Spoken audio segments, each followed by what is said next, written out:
It's really easy to over-romanticize summer. I think we watch a lot of films, a lot of media that makes summer feel like it's this one time of year where you need to get life right. Whether you're a kid, a teenager especially, getting told that you need to make the most of your summer, you've gotta go out and make the most of your summer. Or maybe you're older and you feel that life is passing you by and you're not getting enough of life done in the summer. You gotta go and shake ass, and you're stuck at a 9 to 5, and how cruel the world is that you don't get to go out and have an adventure in the summer. There are so many films about adventure in the summer. My big one is High School Musical. I remember the summer High School Musical came out, and this is my sense of summer nostalgia and also summer FOMO, is the summer that High School Musical came out in America. It was not yet out in the UK.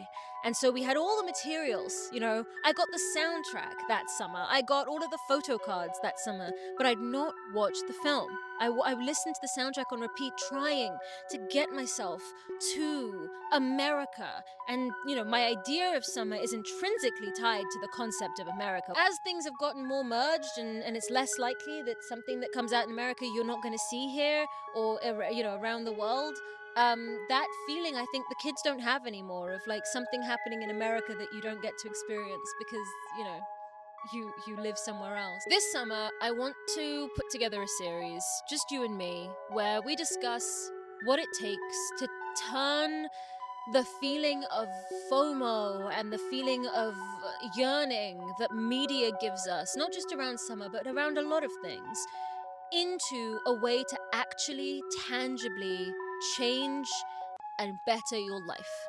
Because I really do believe in the power of media to help us shape better realities for ourselves. Not just communally, not just politically, but even just personally. So that's the plan for this series, is a bunch of exercises and a bunch of videos dissecting how media can help us work out who we are and what kind of effect we want to have on the world. So if you're interested in spending your summer with us here at OBSCURAE, we'd love to have. One way that we'd love for you to interact with the series is we've put together a little bingo card for your summer. So have a look, download it. If you want to print it out, that's also cool. And there's also a ton of exercises. I made, this is a paid thing, Compendium, a creative compendium of like creative exercises that you can use throughout the summer to kind of help you get out of your head, and hopefully if you're someone who's working on a creative project, it'll help you kind of workshop that project. Throughout the next 13 weeks, I'm going to come to you every Monday with a thought, an analysis, and an exercise and an action that you can take to connect more meaningfully with the media that you are consuming and how to alchemize that connection into something that can help you build a life you really love. Because I really do believe that cultural criticism is the key to happiness. How can cultural criticism be the key to happiness?